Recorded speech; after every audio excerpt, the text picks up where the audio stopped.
নমস্কাৰ। আপোনাৰ বয়স হৈছে নেকি? আপোনাক কোনোবাই ঠাট্টা কৰিছে নেকি? আপুনি কোনোবা এটা কাম কৰি আছে, কিন্তু কামটোত সফল হ'ব পৰা নাই, আপোনাৰ অথচ বয়স হৈ গৈছে, জীৱনত এই মানুহজনে আৰু একো কৰিব নোৱাৰিব বুলি কোনোবাই ঠাট্টা কৰিছে নেকি? জীৱনত কোনোবাই আপোনাক কৈছে নেকি যে ইমান বয়স হ'ল তথাপিও ধন সম্পত্তি অৰ্জন কৰিব নোৱাৰিলে, এতিয়া বিয়া পাতি ল'ৰা ছোৱালী হ'ব লাগিছিল কিন্তু বিয়াখন পাতিব নোৱাৰিলে, ইমান বয়স হৈ গ'ল ব্যৱসায়ত সফলতা অৰ্জন কৰিব নোৱাৰিলে, সেইবুলি আপোনাক কোনোবাই ঠাট্টা কৰিছে নেকি?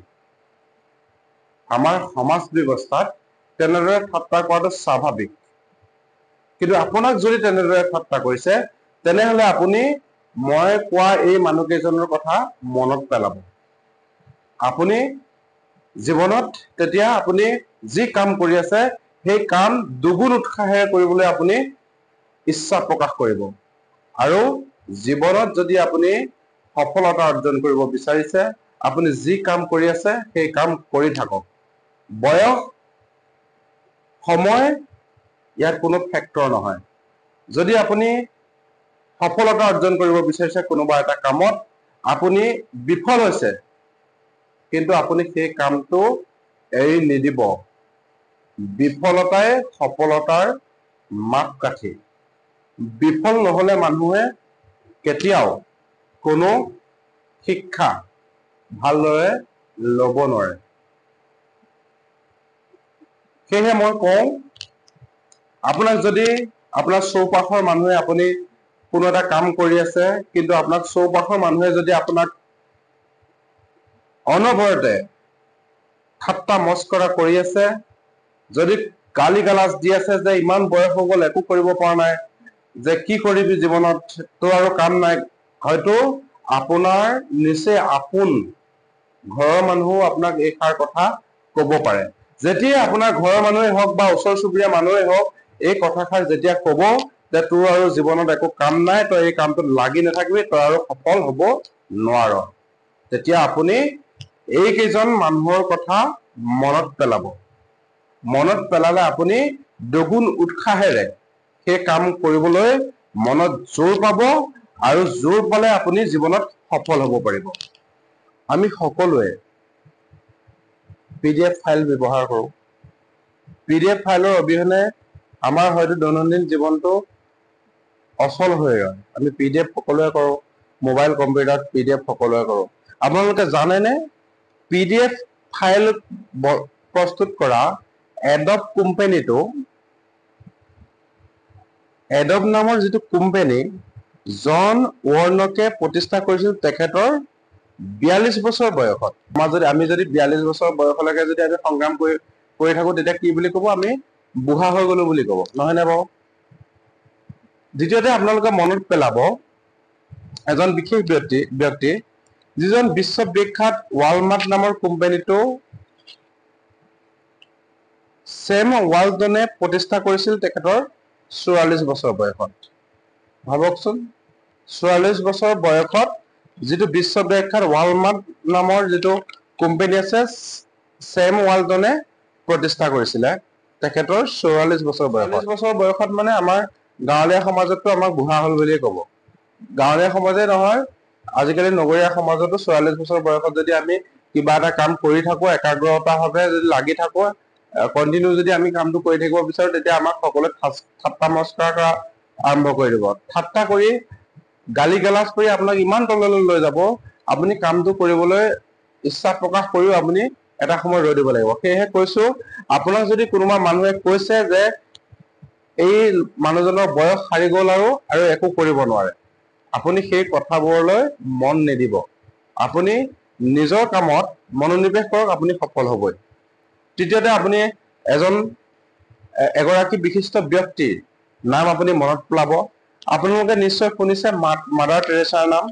মাদাৰ টেৰেছাই জীৱনৰ 40তম বৰ্ষটোত মিছনেৰী অফ চেৰিটি নামৰ সংস্থাটোৰ দ্বাৰা সমাজৰ বাবে কাম কৰি তেখেতে নোবেল পুৰস্কাৰ পাবলৈ সক্ষম হৈছিল। ভাবকচোন, 40 বছৰ বয়সত তেখেতে প্ৰতিষ্ঠা কৰিছিল মিছনাৰী অফ চেৰিটি নামৰ সংস্থাটো, যিটো সংস্থাৰ দ্বাৰা তেখেতে গোটেই বিশ্বত শান্তিৰ বাবে তেখেতে কাম কৰিছিল, যাৰ বাবে শেষত শান্তিৰ নোবেল পুৰস্কাৰ তেখেতে লাভ কৰিছে। আৰু এজন ব্যক্তিৰ কথা আপোনালোকে মনত পেলাব, যেতিয়া আপোনালোকক ঠাট্টা মস্কাৰ কৰিব যে বয়স হৈ গ'ল একো কৰিব পৰা নাই, হুৱেৰেজ এই মানুহজনে বিয়াখনো পাতিব পৰা নাই, যেতিয়া ঠাট্টা মস্কাৰ কৰিব তেতিয়া আপুনি আপোনাৰ কামৰ পৰা বিচলিত কোনো পধ্যে নহ'ব। তেতিয়া আপোনালোকে মনত পেলাব, আপোনালোকে ফৰ্ড গাড়ী দেখিছে, সকলোৱে হয়তো ফৰ্ড গাড়ী দেখিছে।